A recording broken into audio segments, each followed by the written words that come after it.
Goeiemôre, dit is donderdagoggend, die 20ste November 2025 en ek groet julle oude gewoonte hier vanaf die walle van die groot rivier. En kyk, Suid-Afrika hou 'n paar rekords.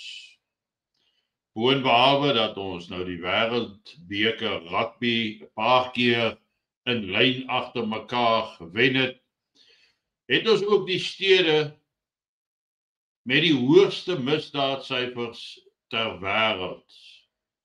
Ons is amptelik die land met die hoogste korrupsievlakke. Ons het selfs die WSA verbygesteek, tong in die kies, wat korrupsie aanbetref. En so is daar 'n verskeidenheid van rekords wat ons hou, maar niks is positief behalwe die rugby. Maar kom ons vergeet van sport, want dis nie waaroor die gesprek gaan nie. Die gesprek vanoggend gaan dan oor die G20-beraad onder andere en nog 'n rekord wat ons hou. Daardie rekord, as ons nou kyk hier, soos hierdie persoon opmerk, top of the class again, should we be hanging giant posters of this outside Nasrec and Sandton Convention Center as a reality check for those attending the G20. Dis net baie interessant. Dit is nou die werkloosheidssyfers in die land, die unemployment rate van die G20 lande. En 'n baie interessante ding, dis een van die goed wat hulle gebruik om aan te dui wat die toekoms van die land inhou. En wat is die beleggingspotensiaal wat daarmee saamgaan? Dan kyk ons daar, Suid-Afrika staan op 'n werkloosheidsyfer 31.9, ons weet dis 'n bietjie meer as dit. Dan die volgende ene wat die hoogste is Turkye met net 8.6%. Frankryk 7.5%. En dan kan ons so afgaan tot heel onder is Rusland met 2.2%. Maar dis eintlik verstommend want die Russiese ekonomie volgens die westerse media is in sy kanonne. Maar net 2.2% werkloosheid. Suid-Afrika 31.9%. Nou as dit die maatstaf is om beleggingsbestemmings te identifiseer, dan dink ek val Suid-Afrika nie meer in die klas van die G20 nie en behoort Suid-Afrika dan ook nie deel te wees aan die G20 nie. Wat interessant is egter is die kommentare wat ons daarna kan volg. Dan sê hierdie persoon, en dis waar hierdie rasse uitsprake al groter raak. This post changes nothing. We will expropriate land without compensation. Dan antwoord 'n volgende ou, you'll never own land. Hang them in your backyard. En dan, by all means, visitors should see you still exist in South Africa and we can easily justify why we still need laws to end white supremacy in our country. Go ahead, I dare. Heck, I double dare you. Nou, dit is 'n ongelooflik hoe daar van die verskillende rassegroeperings mekaar aanval. Dis nie dat mense noodwendig van dieselfde rassegroep aanval nie, maar toenemend van teenoorgestelde kante af. En dan hoor ons ook die gesprekke wat gaan rondom wie was nou bevoordeel gedurende die apartheidsera, wie was nie bevoordeel nie, wie was benadeel. En dan sien ons dat daar sekere partyleiers is wat inderdaad hulle rykdom gebou het as gevolg van apartheid in apartheidtyd en vandag is hulle die grootste afhanklikes of die grootste ondersteunings van BBEE. Nou vir my raak dit 'n interessante waarneming om te sien hoe daar onderskeid getref word tussen die verskillende sieninge.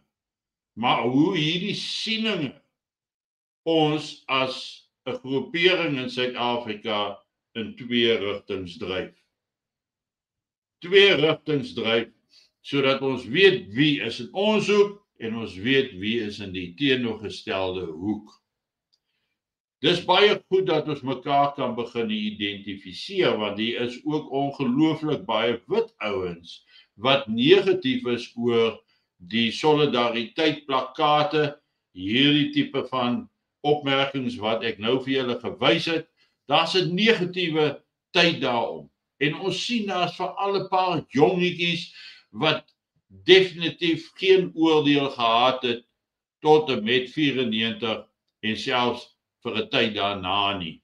Wat hulle bekke uitspoel oor daar's niks fout in Suid-Afrika nie en hoe goed Suid-Afrika is en dat dit net 'n klomp verkrampte, verbitterde mense is wat terugverlang na die ou apartheidsera toe.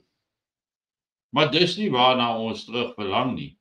Ons verlang terug na veiligheid, vrede, misdaadvrye gemeenskappe, in 'n tyd toe daar vir almal genoeg was, toe die rand iets werd was, toe jy brandstof kon bekostig het, toe jy behoorlike voeding kon bekostig het, toe jy nog behuising kon bekostig het, en vandag sit ons daar sonder.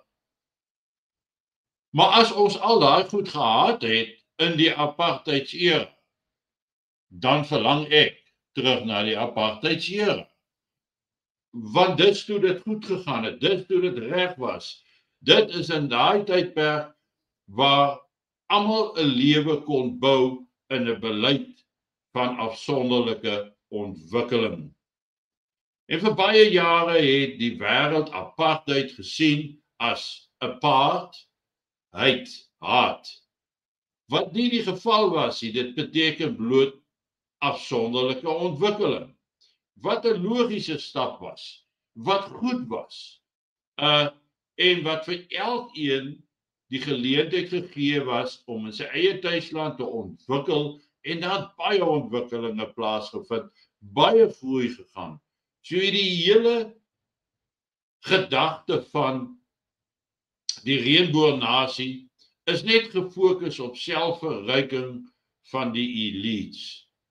Die selfverryking van die elite sonder om aandag te gee aan die wat op 'n laag vlak is. En dis hoekom ons so 'n hoë werkloosheidssyfer sien. Wat vir ons sê dat Suid-Afrika het 0 potensiaal vir investering, behalwe 'n totale oorname van die ekonomiese sektor en alle investering wat op daai manier vanuit ergens in die buiteland, die Chinese, wie ook al, beheer en bestuur kan word. Maar as ons gaan kyk na generaal Mangwanasi oor politieke inmenging, ons gaan kyk na die vloot admiraal se opmerkings en die woede van die regering as gevolg van sy opmerkings. En hulle gaan hom nou straf daaroor blykbaar. Angie Motshekga gaan weet wat is die regte straf, alhoewel sy nie eendag ooit in die militêr deurgebring het nie. Sy weet niks, sy het geen kennis nie, sy verstaan nie van begrotings nie, sy verstaan niks van wat nodig is om 'n land effektief te kan verdedig of te beheer nie. Maar daai dui vir ons op 'n onderliggende krisis binne in Suid-Afrika. En ek het ook gepraat oor sy uitlatings waar hy gesê het, dit wil lyk asof daar mense in die regering is wat hulle magte wil gebruik om die weermag te defund, te onderbefonds, sodat daar in die proses 'n bid kan ingaan oor die oorname van die verdedigingsindustrie in Suid-Afrika, wat 'n baie moeilike ding gaan wees om uit te speel, maar dat daar sulke gedagtes rondgaan, dat daar individue is wat dink hulle kan dit doen, is in hierdie Suid-Afrika nie verregaande nie. Maar dit is by hierdie tipe van oorname wat dit vir my begin lyk, die De Brugg-situasie met China, die feit dat hulle die vlootskepe gaan onderhou, lyk vir my meer en meer asof hier 'n verwydering gaan kom, dat die regering al meer van sy verpligtinge af kan losmaak, en dat hy inderdaad besig is om 'n regeringsverskywing plaas te vind onder ons oë, sonder om dit te sien. En dis nie grondwetlik nie, maar op die ou einde van die dag is dit besig om te gebeur. Stilswyend, op 'n snaakse manier aan die uitspeel, miskien heel wat anders as wat ons in die verlede gedink het, hierdie goed kan uitspeel. Maar op hierdie stadium is ons koersvas op pad om regtig waar in moeilikheid in te gaan. Ek het vroeër vandag ergens 'n beriggie gesien, vroegoggend, gesien dat daar's al hoe meer mense wat in die verlede niks wou weet van 'n potensiële ineenstorting van Suid-Afrika nie, wat nou reguit sê, Suid-Afrika gaan ineenstort. My doel van die gesprek is om jou bewus te maak dat jy hierdie goed moet dophou. Dat dit tyd raak om 'n beslissing te maak, 'n besluit te neem oor hoe sien jy die pad vorentoe en hoe wil jy die pad vorentoe loop. As ons nie daaroor dink nie, gaan ons nie daaroor 'n opinie kan vorm nie. Gaan ons nie die regte aksies kies of bewus wees van nie. Onthou vanaand is dit weer bosberaad om 7:00. Onthou om in te skakel stiptelik om 7. Ons gaan weer na so 'n verskeidenheid van onderwerpe kyk, wat ek dan ons sal bespreek, lekker oor gesels, lekker saam te kuier so op 'n donderdag aand met ons bosberaad. En ja, julle moet 'n lekker dag hê. Het ek al iets gesê oor kondensmelk koffie? Geniet hom. En moenie vergeet nie, sien julle vanaand, en dan praat ek weer môreoggend op my uitsending met